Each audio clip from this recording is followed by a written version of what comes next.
今日嚟到咧激光切割機咧工廠嘅生產線啦，咁企喺我身邊咧就係呢邊工廠嘅負責人，亦都 Technical Director 阿張總啊 ，OK 阿張總咁樣，咁啊今日陪伴我啦，去介紹呢個工廠啦嘅背景啦，同埋生產線啦，咁陣間咧會有好多呢方面嘅資料帶大家參觀一下嘅。首先不如我哋分享一下咧呢條生產線咧個背景啊。好啊！呢個我哋工廠咧喺東莞嘅，咁咧佢咧佔地面積咧有12000幾個平方，主要咧就係生產我哋印花數碼激光切割機嘅。好啦，咁大家今日我哋睇一睇，好啊，嗰邊成條嘅生產流程啊。係咯，我見呢度咧，後邊咧，如果大家見到咧，呢啲就係準備已經完成嘅機器嚟㗎。咁啊，稍後啦會做一啲包裝啦咁樣。咁轉頭咧，我哋而家帶大家參觀一下咧，整條生產線由我哋一啲原材料點樣切割，做一啲機身、機殼，跟住每一個步驟一步一步咧，帶大家參觀認知下咧，我哋呢啲咁專業嘅激光切割機咧係點樣生產㗎啦？咁為咗保證質量咧，我哋大部分工序咧都係我哋自己工廠自己生產嘅。咁從激光到開料咧，所有步驟咧，我哋都有自己嘅 QC 啦，去進行操作啦。咁樣唔單止節省咗成本啦，更好控制質量啦，仲可以更好控制嗰個 delivery time 嘅。來到我哋一個板金開料車間。首先咧喺我哋左手邊第一步咧係激光切割風通嘅機器，第二架機咧就係切割板材嘅激光嗰個鐵板嗰個跟住過嚟咧係折彎，將個鐵板折成一個模型，跟住咧又過嚟呢邊一個工位、兩個工位、三個工位、四個工位、五個工位。咁為咗保證機箱嘅精度咧，我哋全部都係用激光去切割啦，保證咗機箱嘅精準度啦。而家呢個咧係高精度嘅切割啦，咁你可以睇下。咁呢個係接彎嘅工序啦，咁機箱任何形狀咧，我哋都係通過佢嚟完成噶。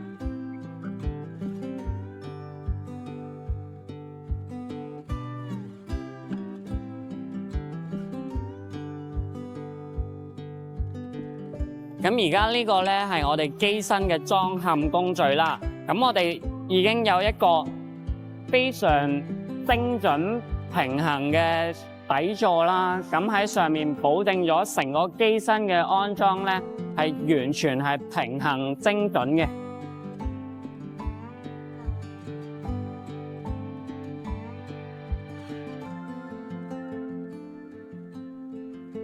咁經過我哋嚴格嘅檢測啦，同埋安裝啦，成個基本機身已經完成咗啦。我哋睇下左邊啦。咁完成咗之後咧，我哋下一個工序咧就係打磨啦。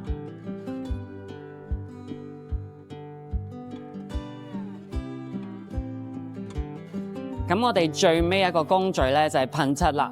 咁根據客人唔同嘅需求咧，我哋可以係訂製唔同嘅顏色啦，咁進行我哋自己工廠內部嘅噴漆程序嘅。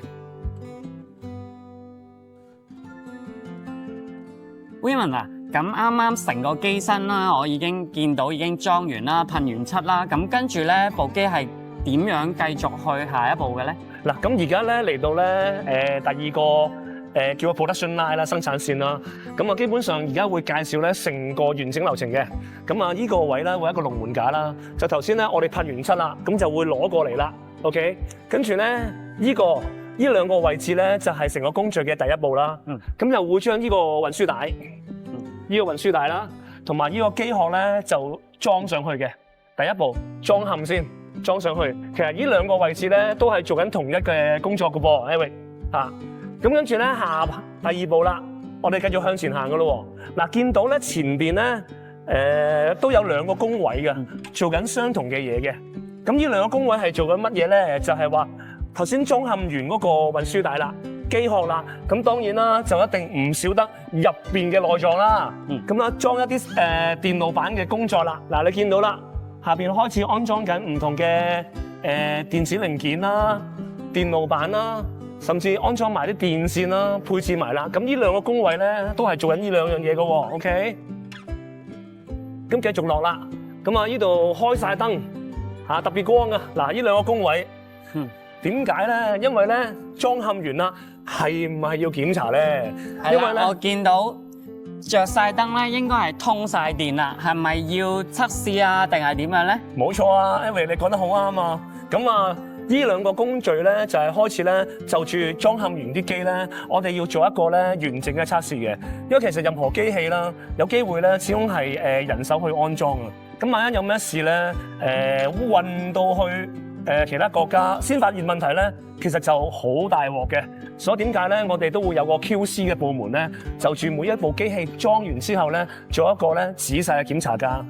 咁就保證咗機器嘅 top quality 啦。係啦，咁繼續去咯喎，檢查完之後啦，咁啊 Eric 又考下你啦。嗱，而家檢查完之後，呢兩個位置又係做啲乜嘢咧？